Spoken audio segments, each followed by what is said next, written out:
Everyone, welcome to our education centre. आज हम पढ़ेंगे क्लास 9 का बायोलॉजी का chapter number 2 which is tissue. पिछले क्लास में हम लोगों ने सेल के बारे में पढ़ा था, उसके टाइप्स के बारे में पढ़े थे, उसके फंक्शंस के बारे में पढ़े थे। इस चैप्टर में हम टिश्यू के बारे में पढ़ेंगे।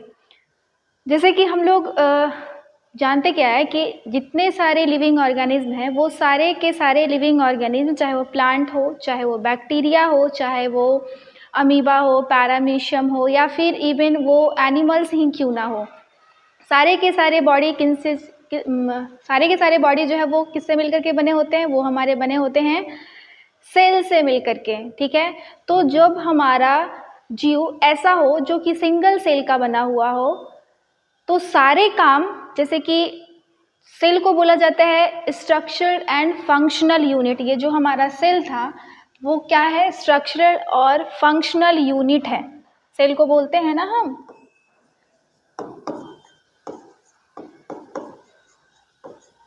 Structural and functional unit. Structure तो समझ में आ रहा है, लेकिन ये फंक्शनल यूनिट बोला जाता है। फंक्शनल मतलब कि एक जीव को जिंदा रहने के लिए जितने सारे फंक्शंस करने होते हैं, like nutrition, respiration,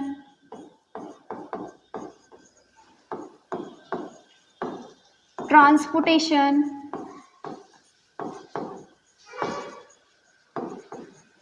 even reproduction भी, इवन सेंसेशन,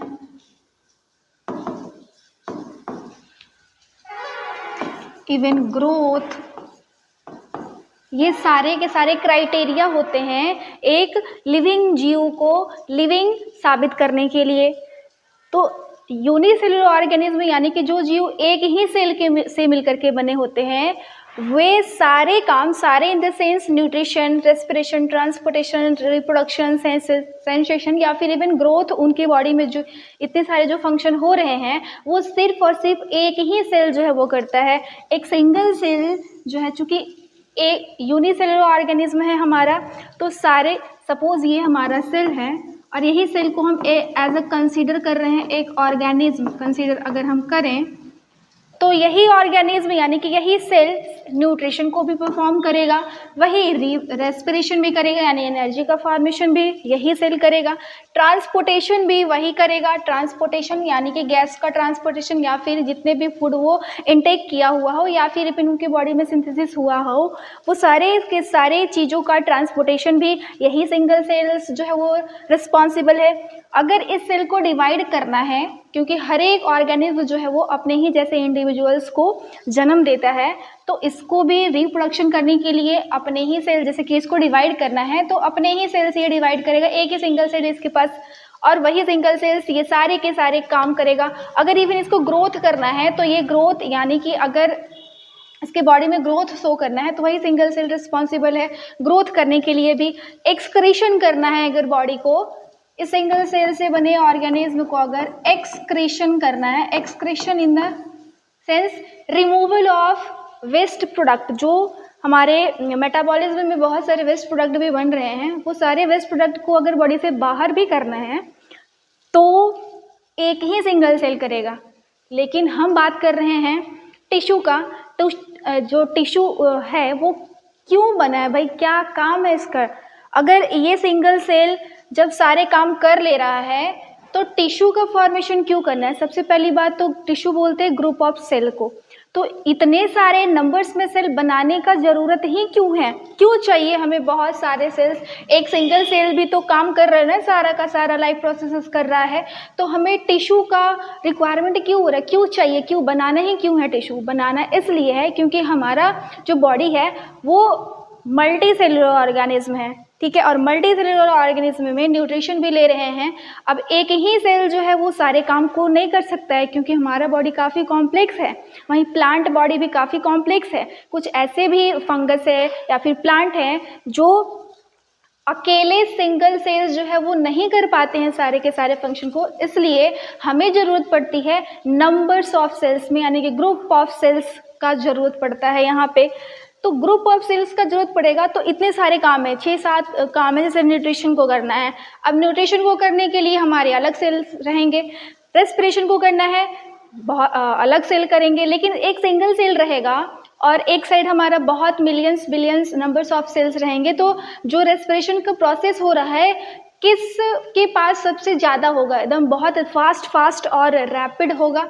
ऑफ कोर्स जाहिर सी बात है कि जहाँ जिसके पास या जिन बॉडी में बहुत सारे नंबर्स ऑफ सेल्स है उनकी बॉडी जो है वो ज़्यादा से ज़्यादा रेस्पिरेशन करेगा। तो हम मल्टी सेलुलर ऑर्गेनिज्म है, तो मल्टी सेलुलर ऑर्गेनिज्म में बहुत ज़्यादा एनर्जी का रिक्वायरमेंट होता है, तो बहुत ज़्यादा रेस्पिरेशन करना पड़ेगा, ट्रांसपोर्टेशन उसके लिए करना पड़ेगा, क्योंकि जब तक हमारा फूड और ऑक्सीजन हमारे सेल को नहीं मिलेगा तब तक हमारा सेल जो है वो उसे एटीपी का फॉर्मेशन नहीं कर पाएगा। वहीं ज़्यादा से ज़्यादा कार्बन डाइऑक्साइड भी बन रहा है, तो उस ज़्यादा से ज़्यादा कार्बन डाइऑक्साइड को बहुत जल्दी हमारे बॉडी से मूव आउट करना पड़ेगा, रिप्रोडक्शन करना पड़ेगा, सेंसेशन में हेल्प करेगा, इसलिए हमें टिश्यू का ज़रूरत पड़ता है। अब ये जो टिश्यू का फॉर्मेशन हो रहा है, टिश्यू बन रहे हैं, नए नए सेल जो बन रहे हैं, ऐसा नहीं है कि सारे सेल्स जो है वो ऐसा नहीं है कि हमारे अलग अलग काम के लिए जो नए नए सेल्स हमारे बॉडी में बन रहे हैं वो अलग अलग जगहों से बने हैं, उनका ओरिजिन तो एक ही जगह है, ठीक है, ओरिजिन एक है, लेकिन वो सारे के सारे ग्रुप ऑफ सेल्स, जैसे कि बहुत सारे 10-20 सेल मिल गए, वो न्यूट्रिशन को परफॉर्म कर रहे हैं, 10-20 सेल और हमारे बने जिन्होंने हमारे रेस्पिरेशन को, जो रेस्पिरेशन कर रहा है, 10-20 सेल बॉडी में और बना डिवाइड होकर के वो ट्रांसपोर्टेशन में हेल्प कर रहा है। तो अलग अलग ग्रुप ऑफ सेल्स जो है वो अलग अलग फंक्शन को परफॉर्म करेगा। ऐसा नहीं है कि एक ग्रुप ऑफ सेल्स रहेगा और वो सारा का सारा काम करेगा, नहीं, ग्रुप ऑफ सेल्स रहेंगे लेकिन किसी एक काम को वो परफॉर्म करेगा बहुत ही अच्छे तरीके से। यानी कि अगर हम देखें एक समरी के फॉर्म में देखें तो टिश्यू क्या है, टिश्यू जो है वो ग्रुप ऑफ सेल है। ये टिश्यू क्या है, group of cell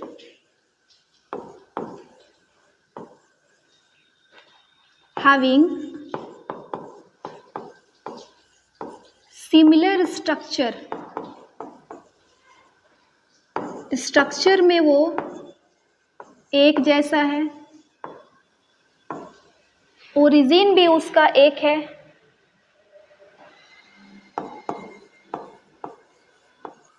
same origin, work together, एक साथ काम कर रहा है सब, टू परफॉर्म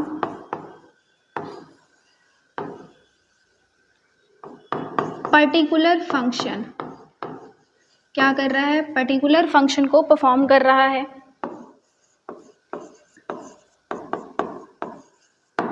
ठीक है, क्या लिखा हुआ है, ग्रुप ऑफ सेल्स, कोई भी काम करना है सेल तो लगेंगे, लेकिन अगर एक सेल रहेगा तो उतना ज़्यादा फंक्शन अच्छे से नहीं हो पाएगा। मल्टी सेलुलर ऑर्गेनिज्म में सिंगल सेल से जो बने हैं उनकी बात हम नहीं कर रहे, सिंगल सेल में तो इवन हमारा सेल जो है वो काफ़ी है कोई भी काम को करने के लिए, लेकिन हम जब कॉम्प्लेक्स ऑर्गेनिज्म का बात करते हैं लाइक अ प्लांट और एनिमल्स की बात करें तो वहाँ पे हमें ग्रुप ऑफ सेल्स चाहिए और वो group of cells similar structure में होने चाहिए। ऐसा नहीं है कि उसका शेप अलग, मतलब कि एक सेल जो है जो कि न्यूट्रिशन को कर रहा है उसमें ढेर सारे टिश्यू लगेंगे। सपोज ये है हमारे बहुत सारे सेल्स, ग्रुप ऑफ सेल्स, तो सारे के सारे जो हमारे सेल है इनको हम लोग क्या बोलते हैं, इन्हें हम बोल दिए टिश्यू। ठीक है, तो ये टिश्यू जो बना, अगर ये न्यूट्रिशन सपोज कर रहा है तो सारे सेल्स इस टिश्यू में जो प्रेजेंट होंगे जो कि हमारे न्यूट्रिशन को परफॉर्म करने वाले हैं, उनमें सारे के सारे सेल्स का शेप या फिर उनका स्ट्रक्चर एक जैसा होगा। ऐसा नहीं है कि अगर ये वाला सेल जो है वो ओवल शेप का होगा तो ये क्यूबॉइडल शेप का होगा, शेप में भी सेम होंगे और स्ट्रक्चर में तो सेम होंगे ही होंगे, ताकि वो एक साथ मिल करके एक पर्टिकुलर फंक्शन को परफॉर्म कर पाए। तो ये था हमारा टिश्यू। अब जब हम टिश्यू का स्टडी करने बैठते हैं उस ब्रांच ऑफ साइंस को बोलते हैं histology, study of tissue. Study of tissue क्या कहलाता है, हिस्टोलॉजी। ठीक है, अब हम पढ़ते हैं क्या कि टिश्यू तो जान गए बहुत अच्छे से कि टिश्यू क्या होता है, क्यों जरूरी है टिश्यू। अब हम पढ़ेंगे प्लांट और एनिमल्स का टिश्यू। प्लांट में जो है वो लेवल ऑफ ऑर्गेनाइजेशन जो होता है वो टिश्यू तक ही होता है, टिश्यू से मिलकर के ही उनका पूरा बॉडी बना है, उनके पास कोई ऐसा प्रॉपर ऑर्गन या ऑर्गन सिस्टम नहीं होता है। लाइक एनिमल्स के पास हो सकता है कि जो एनिमल्स में भी यूनिसेलुलर और मल्टीसेलुलर दोनों है, तो हम बात यूनिसेलुलर का नहीं करेंगे इसमें। जब हम टिश्यू का स्टडी कर रहे हैं तो हम हमेशा बात करेंगे मल्टीसेलुलर, ठीक है। तो मल्टीसेलुलर ऑर्गेनिज्म में टिश्यू जो है हमारे वो अलग अलग टाइप्स के होते हैं, ठीक है। तो हम पढ़ेंगे अब प्लांट टिश्यू के बारे में। चलिए अब हम देखेंगे कि प्लांट में जो टिश्यू है वो कितने टाइप्स में आते हैं। तो प्लांट के जो टिश्यू हैं उन्हें हम 2 टाइप्स में डिवाइड करते हैं। पहला है हमारा मेरिस्टेमेटिक टिश्यू और दूसरा है हमारा परमानेंट टिश्यू। जैसा कि नाम से ही क्लियर है, परमानेंट विच कांट चेंज, जो चेंज नहीं हो। अब चेंज कब नहीं होगा, जब वो रिजिड रहेगा तब वो चेंज नहीं होगा। यानी कि परमानेंट टिश्यू वे टिश्यू है जो अपने डिवाइडिंग कैपेसिटी को लूज कर देते हैं, और मेरिस्टेमेटिक टिश्यू वे टिश्यू कहलाते हैं जो कम मतलब पूरी लाइफ टाइम डिवाइड करते रहते हैं, ठीक है। अब इन दोनों में क्या डिफरेंस है, what is the difference between permanent tissue and meristematic tissue. तो कुछ पॉइंट्स है जिसके बेसिस पे हम दोनों को क्लासिफाई करेंगे, डिफरेंस देखेंगे दोनों के बीच में कि क्या क्या डिफरेंस है। तो पहले हम पॉइंट्स जान लेते हैं। तो पहला वो जो पॉइंट्स है वो हम देखेंगे, चूंकि ये सेल है तो सेल का एक मेन फीचर्स क्या है, अगर वो लिविंग सेल है तब। तो लिविंग सेल का मेन फीचर्स ये है कि वो डिवाइड कर सकता है या नहीं डिवाइड कर सकता है। तो पहला हम देखेंगे कि डिवाइडिंग कैपेसिटी क्या है। डिवाइडिंग कैपेसिटी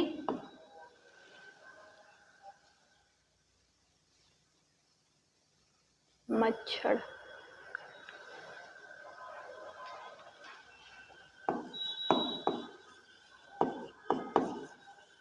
अब सेल है तो सेल का प्लांट सेल है तो प्लांट सेल का एक प्लांट सेल और एक एनिमल सेल दोनों एक दूसरे से अलग कैसे होता है, तो वो सेल वॉल के बेसिस पे। तो हम सेल वॉल भी देखेंगे कि किस में सेल वॉल्स होते हैं, किस में सेल वॉल नहीं होते हैं, अगर होते हैं तो किस से मिलकर के बने हुए होते हैं, तो वो पॉइंट्स भी हम देखेंगे कि सेल वॉल को देखेंगे।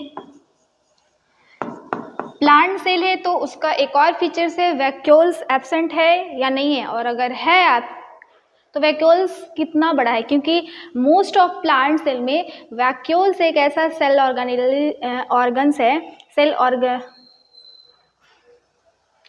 सेल ऑर्गेनेल्स है जो कि काफ़ी स्पेस जो है वो ऑक्यूपाई करता है प्लांट सेल का। तो हम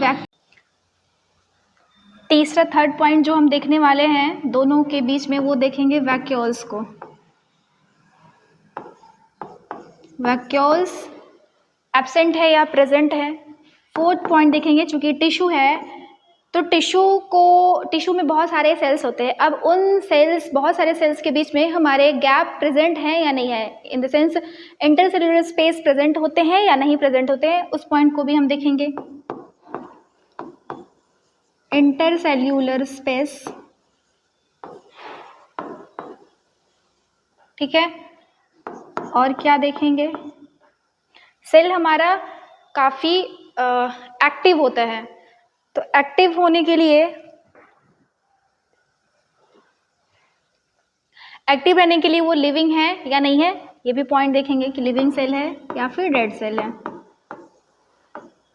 तो ये 4-5 पॉइंट्स है जिसके बेसिस पे हम लोग क्लासिफाई करेंगे आइदर हमारा जो टिश्यू है वो मेरिस्टेमेटिक टिश्यू है या फिर वो परमानेंट टिश्यू है। तो सबसे पहले डिवाइडिंग कैपेसिटी, हम पहले बात कर चुके हैं कि जो मेरिस्टेमेटिक टिश्यू होते हैं उनके सेल्स जो है वो रैपिडली वो डिवाइड करते रहते हैं। तो हमारे मेरिस्टेमेटिक टिश्यू जो है वो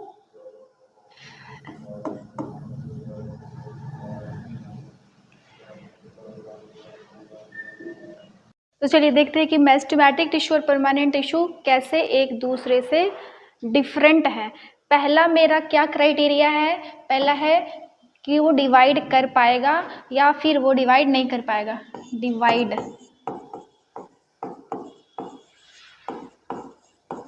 डिवाइडिंग कैपेसिटी को देखेंगे तो मेस्टेमेटिक टिश्यू जो होते हैं वो काफ़ी डिवाइड करते रहते हैं, यानी कि दे हैव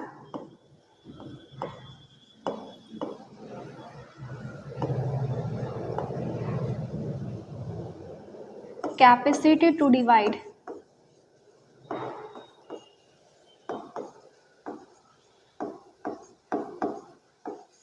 अब डिवाइड करने के लिए इनके पास काफ़ी डेंस अमाउंट में साइटोप्लाज्म होते हैं।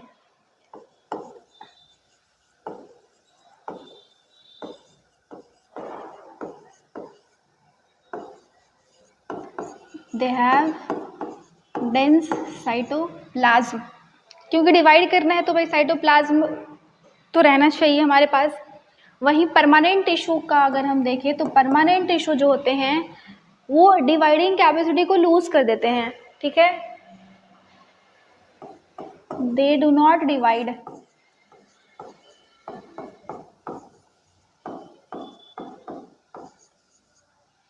परमानेंट टिश्यू जो होते हैं वो हमारे मेस्टेमेटिक टिश्यू ही होते हैं, लेकिन जब हमारे मेस्टेमेटिक टिश्यू डिवाइड करते करते करते अपने डिवाइडिंग कैपेसिटी को लूज कर देते हैं तब वो क्या बन जाते हैं, तब वो परमानेंट टिश्यू बन जाते हैं, ठीक है।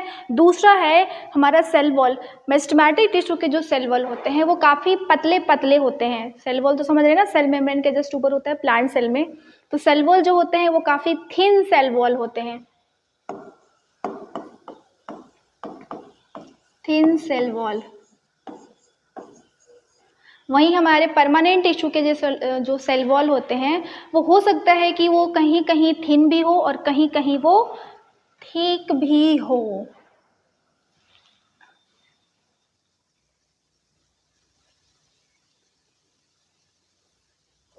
सेकेंड पॉइंट, परमानेंट टिश्यू के जो सेल वॉल होते हैं वो हो सकता है कि हमारे पतले भी हो और हो सकता है कि वो मोटे भी हो, either thin or thick cell wall। Third criteria क्या है हमारा, वैक्यूल्स। वैक्यूल्स जो होते हैं वो हमारे मेस्टेमेटिक टिश्यू में एब्सेंट होते हैं। क्यों? क्योंकि इन्हें डिवाइड करना होता है और डिवाइड करने के लिए अगर इनके पास वैक्यूल्स रहेगा तो ज़्यादा से ज़्यादा स्पेस चूँकि वैक्यूल्स कंटेन कर लेता है तो उसे डिवाइड करने में थोड़ा सा दिक्कत आएगा। इस वजह से मेस्टेमेटिक टिश्यू के पास वैक्यूल्स होता ही नहीं है, एब्सेंट होता है, ठीक है।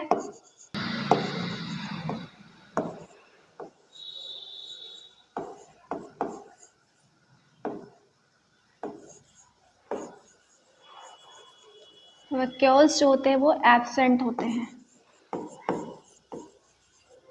ठीक है। वहीं परमानेंट टिश्यू में हमारे वैक्यूल्स जो होते हैं वो प्रेजेंट होते हैं।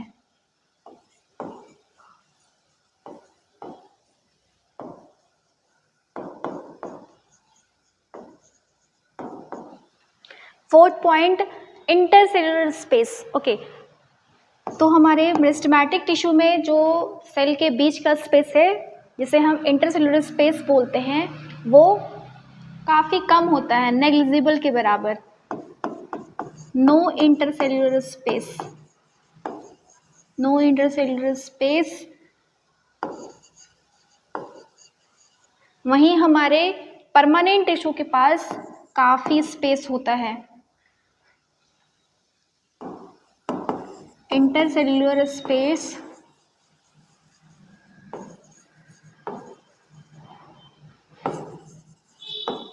आर प्रेजेंट, ठीक है।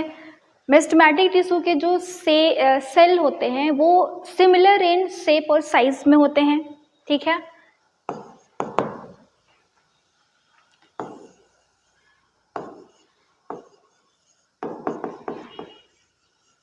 Cell of meristematic tissue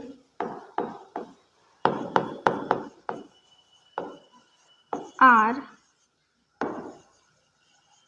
same and small, काफ़ी छोटे होते हैं और सेम शेप के हो सकते हैं, जबकि हमारा परमानेंट टिश्यू में हो सकता है कि सेल हमारा डिफरेंट डिफरेंट शेप का हो, ठीक है।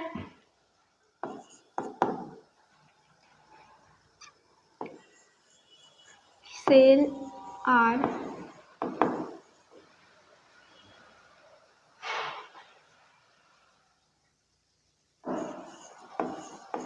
डिफरेंट शेप एंड साइज, ठीक है। एंड लास्ट लिविंग, हमारा मेस्टमैटिक टिश्यू जो है वो काफ़ी ग्रोथ करते रहता है, रैपिड डिवाइड करते रहता है, इसलिए ये लिविंग सेल होता है।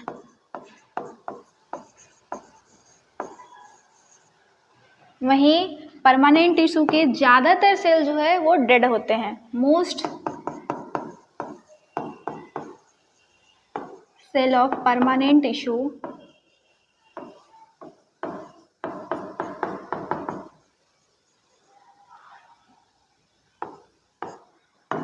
इज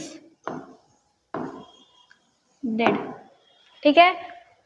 तो आई होप आप बहुत अच्छे से जान गए होंगे कि मेस्टमैटिक टिश्यू जो है वो कैसे हमारे परमानेंट टिश्यू से अलग है, ठीक है।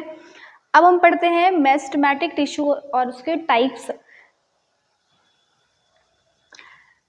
तो मेस्टमैटिक टिश्यू भी आगे ऑन द बेसिस ऑफ कहाँ लोकेशन है मेस्टमैटिक टिश्यू का, अलग अलग प्लांट के अलग अलग बॉडी पार्ट्स में या फिर अलग अलग पार्ट्स में जो मेस्टमैटिक टिश्यू जो होते हैं वो पाए जाते हैं, जैसे कि तो उसी बेसिस पे हम लोग मेस्टमैटिक टिश्यू को फर्दर 3 क्लास में क्लासीफाई करते हैं। पहला एपिकल मेस्टमैटिक टिश्यू, दूसरा lateral meristematic tissue and third one हमारा है इंटरकैलरी मेस्टमैटिक टिश्यू। लेकिन इनको हम जो क्लासीफाई किए हैं किस बेसिस पे किए हैं, लोकेशन के बेसिस पे, कि वे कहाँ पे पाए जाते हैं, on the basis of where they are found.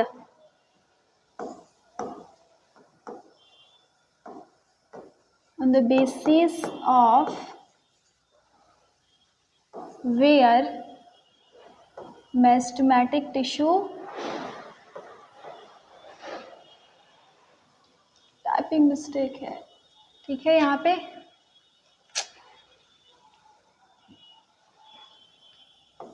where they are found, वे कहाँ पे पाए जाते हैं, इस बेसिस पे हम मेस्टमैटिक टिश्यू को फर्दर कितनी क्लास में क्लासीफाई करते हैं, 3 क्लास में।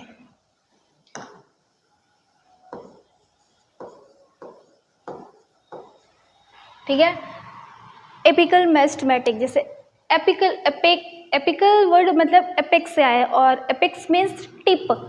तो एपिकल मेस्टमैटिक टिश्यू जो है वो कहाँ पे पाए जाते हैं, तो जहाँ प्लांट का ग्रोइंग एरिया है। अब प्लांट जो है वो कहाँ से ग्रो करना स्टार्ट करता है, क्या वो सपोज ये हमारा प्लांट का स्टेम है तो क्या वो यहाँ से ग्रोथ करना स्टार्ट करता है या फिर यहाँ से, या फिर इवन वो रूट और सूट से, कहाँ से, तो वो या तो यहाँ से बढ़ता है और नहीं तो फिर वो यहाँ से बढ़ता है। बाकी जो इसके यहाँ से यहाँ वाले रीजन है ये ग्रोथ नहीं करते हैं, ठीक है। तो हमारे एपिकल मेस्टमैटिक टिश्यू जो है वो कहाँ पे पाया जाता है, वो पाया जाता है हमारे टिप पे, ग्रोइंग टिप पे। दे प्रेजेंट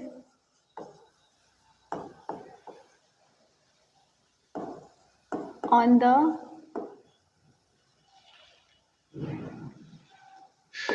tip of plant, वो शूट में भी पाए जाते हैं, shoot in the sense above the ground।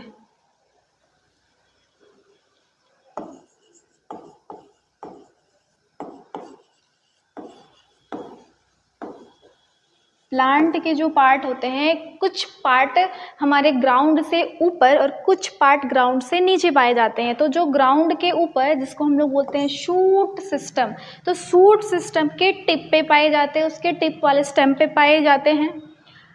और कहाँ पे पाए जाते हैं, एंड रूट में भी पाए जाते हैं, जो कि कहाँ होता है, बेलो the ground.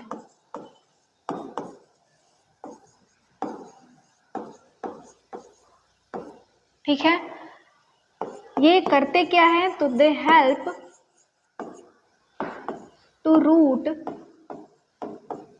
And shoot root और शूट दोनों को ये हेल्प करते हैं टू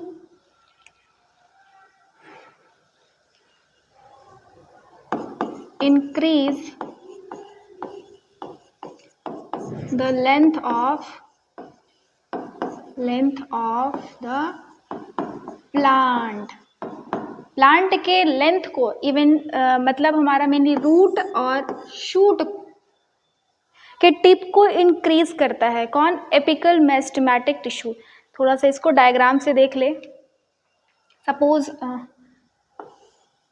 ये है हमारे प्लांट। अब प्लांट तो इतने सीधे तो नहीं होते हैं जैसा मैंने बनाया है, बट फिर भी सपोज इसको डिवाइड करना है, डिवाइड करके नए नए लीव्स बनाने हैं, नए नए ब्रांचेस बनाने हैं, नए नए फ्रूट्स बनाने हैं, नए नए बड बनाने हैं, तो ये हमारा एपिकल मेरिस्टेमेटिक ठीक वहीं पे प्रेजेंट होता है। तो ये रूट में भी पाए जाते हैं, यहाँ पे, यहाँ पे, यहाँ पे, ठीक है, और वहीं ये यहाँ।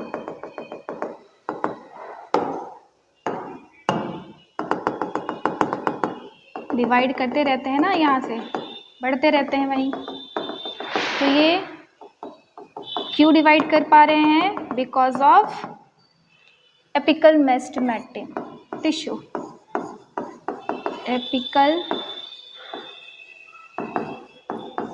मेरिस्टम, ठीक है।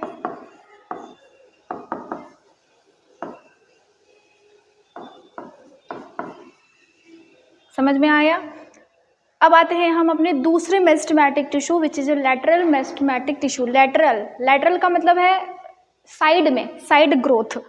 अब ये टिश्यू कहाँ पे पाए जाते हैं? तो जो प्लांट है, इवन ये जो प्लांट है हमारा, जब ये पूरा बढ़ जाता है, जैसे कि छोटा सा प्लांट, हमारा सीड है, जब वो जर्मिनेट करता है तो फिर एक सीडलिंग्स में कन्वर्ट होता है, फिर वो प्लांट धीरे धीरे करके जब वो पूरा अपना जितना उसका कैपेसिटी है लेंथ में, तो वो पूरा जब वो लंबा हो जाता है प्लांट, तो वो धीरे धीरे धीरे क्या करता है? अपने मोटाई को बढ़ाने लगता है, राइट। यानी कि ये जो उसका ग्रोथ है, इसे हम बोलेंगे क्या? इसे हम बोलते हैं प्राइमरी ग्रोथ। यानी कि लेंथ में इंक्रीज करना क्या कहलाता है? Primary growth.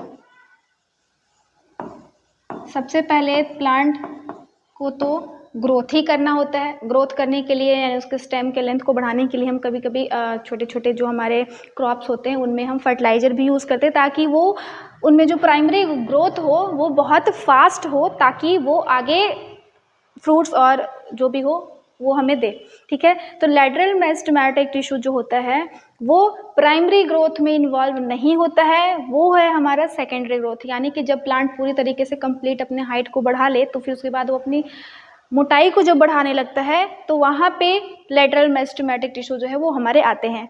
यानी कि ये कहाँ पे प्रेजेंट होते हैं? तो दे प्रेजेंट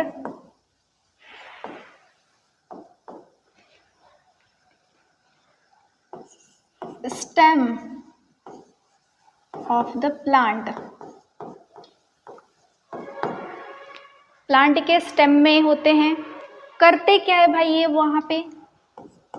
तो they are responsible for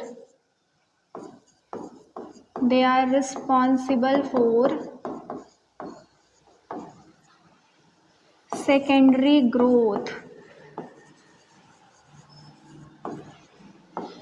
secondary growth कराने में हेल्प करते हैं, मेनली मोटाई को, थिकनेस को, ठीक है। अब देखते हैं हमारा थर्ड वन है इंटरकैलरी मेरिस्टेमेटिक टिश्यू। जैसे कि नाम से क्लियर है, इंटर मतलब कि बीच में। अब किसके बीच में? तो कुछ ऐसे हमारे प्लांट्स होते हैं मेनली मोनोकोट्स लाइक ग्रास, या फिर जिनमें ना नोड्स प्रेजेंट होते हैं।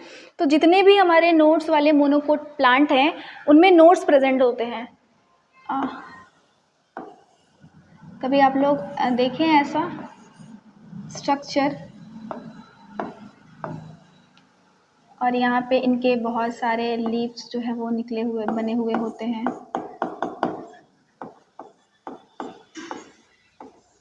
ठीक है।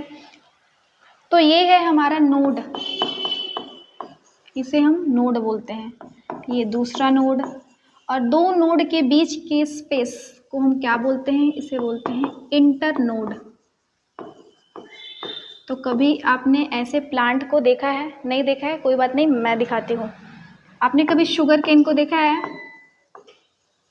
गन्ना, हमारे यूपी बिहार में अभी गन्ना का बहुत अभी यूज़ होने वाला है, अभी छठ पूजा आने वाला है ना, तो अभी ये गन्ने को सब क्या करेंगे, गन्ने को कुछ नहीं करेंगे, वहाँ पे हमारे गन्ने का बहुत यूज़ होता है। तो गन्ना जो है वो कैसा होता है, लाइक ऐसे ही होता है, उसका स्टेम जो है हम लोग खाते हैं तो ऐसा ही होता है। या फिर बहुत सारे बम्बू, बांस, वो भी आप देख सकते हैं।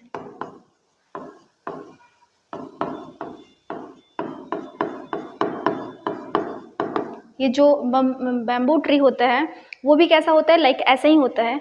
तो जो नोड है उनमें नोड होता है ना, नोड होता है, तो दो नोड के बीच का जो स्पेस है इंटर नोड।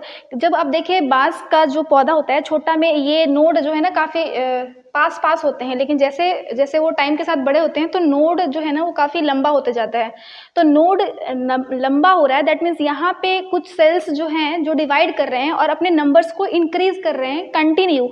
तो इंक्रीज करने के लिए उन्हें डिवाइड करना पड़ेगा। तो डिवाइड करने के लिए उन्हें क्या चाहिए, उन्हें चाहिए इंटरकैलरी मेरिस्टेमेटिक टिश्यू। यहाँ पे नंबर्स ऑफ सेल्स प्रेजेंट होते हैं जो कि दो नोड्स के स्पेस को बढ़ाने का काम करते हैं, लेंथ को बढ़ाने का काम करते हैं। ठीक है, तो ये पाए कहाँ जा रहे हैं, they are found in between nodes of plant. कर क्या रहे हैं भाई ये, तो ये हमारे दो नोड के या फिर बोलिए इंटर नोड के लेंथ को बढ़ाते हैं। They help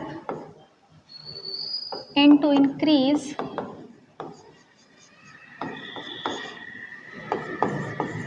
length of inter node.